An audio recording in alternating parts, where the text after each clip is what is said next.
NCP তাদেরও আওয়ামী লীগের ওই রোগে ধরেছে।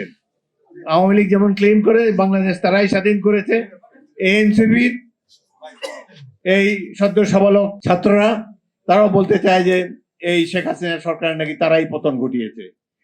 বিএনপির 588 জন সদস্য এই 1.5 মাসের সংগ্রামে জীবন দিয়েছে। এখন তারা মনে করে যে তারাই হলো এই রাষ্ট্রের কর্ণধার, তাদেরই দায়িত্ব এই দেশকে ঠিক করার। কিছুদিন আগে ডাকসু নির্বাচন হলো, এই এনসিপি তো সবাই ছাত্র, তারা ছাত্রদের প্রতিনিধি বলে দাবি করতো, 100 ভোট পায় না ডাকসু নির্বাচন। এরা এখন এই দেশে বলতে চায় পিআর সিস্টেম না হলে নির্বাচনই হতে দেব না। আরে অদ্ভুত কথা, এই দেশে মানুষের কোনো মূল্য নাই, জনগণের রায় হবে না, বাংলাদেশ তো টিকে থাকবে অনন্তকাল ধরে ইনশাল্লাহ। জনগণের কাছে যান, আপনাদের ম্যানিফেস্টোতে বলেন, ইশতেহারে বলেন যে আমরা সংখ্যানুপাতিক নির্বাচন চাই এই দেশে। জনগণ যদি আপনাদেরকে সংখ্যাগরিষ্ঠতা দেয় তাহলে আপনারা এই ব্যবস্থা চালু করেন, আমরা মাথা পেতে নেব। কিন্তু এইভাবে জনগণের উপরে 2-3টি রাজনৈতিক দল ইউরোপ আমেরিকার থেকে আগত বুদ্ধিজীবীদের দ্বারা পরিচালিত হয়ে এই ধরনের সিস্টেম করতে যাওয়া বাংলাদেশের গণতন্ত্রের জন্য অত্যন্ত ক্ষতিকর হবে। আমরা দেশের সর্ববৃহৎ দল রাজনৈতিক দল বিএনপি, আমরা কখনোই এটিকে সহ্য করব না। আজকে সারা আমরা জানি পতিত স্বৈরাচার ভারতে বসে বাংলাদেশের বিরুদ্ধে ষড়যন্ত্র করে যাচ্ছে।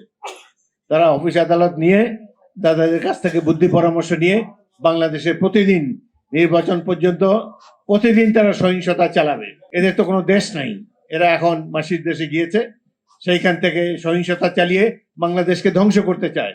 এত অত্যাচার, নিপীড়ন, মানি লন্ডারিং করে দেশের অর্থনীতি ফোকলা করে দিয়ে গেছে, কিন্তু এদের জন্য তাদের কোনো অনুশোচনা নাই, কোনো দুঃখবোধ তাদের নাই। এই যে বাংলাদেশের প্রতিষ্ঠান ধ্বংস করে গেল, 3টি নির্বাচনে একের পর এক তারা যে প্রহসন মঞ্চস্থ করে জনগণের গণতন্ত্রকে ধ্বংস করে গেল, এই জন্য তাদের মধ্যে কোনো অপরাধ বোধ ক্রিয়াশীল নয়। তারা প্রতিবেশী রাষ্ট্র ভারতের স্বার্থ উদ্ধারের জন্য রাজনীতি করে, ভবিষ্যতেও তাই করবে, এদের মধ্যে কোনো পরিবর্তন আমরা দেখতে পাচ্ছি না। হিল ট্র্যাক্সে আবার শুরু হয়েছে পুরানো খেলা। এই চট্টগ্রাম হিল ট্র্যাক্স, ইতিমধ্যে সেখানে ভারতীয় পতাকা উঠত বহু বছর আগে থেকেই। কেবলমাত্র শহীদ রাষ্ট্রপতি জিয়াউর রহমান তিনি সেখানে বাঙালিদেরকে পাহাড়ি এলাকায় পুনর্বাসিত হওয়ার কামলে জনসংখ্যার মধ্যে একটা ব্যালেন্স এসেছে, যার জন্য এখন আর তারা ভারতের পক্ষে স্বাধীনতা ঘোষণা করতে পারছে না। এই জন্য শহীদ জিয়াউর রহমান ইতিহাসে অমর হয়ে থাকবেন। তিনি বাংলাদেশের অখণ্ডতাকে রক্ষা করেছেন, স্বাধীনতা সার্বভৌমত্বকে সবসময় পতাকাকে উড্ডীন রেখেছেন।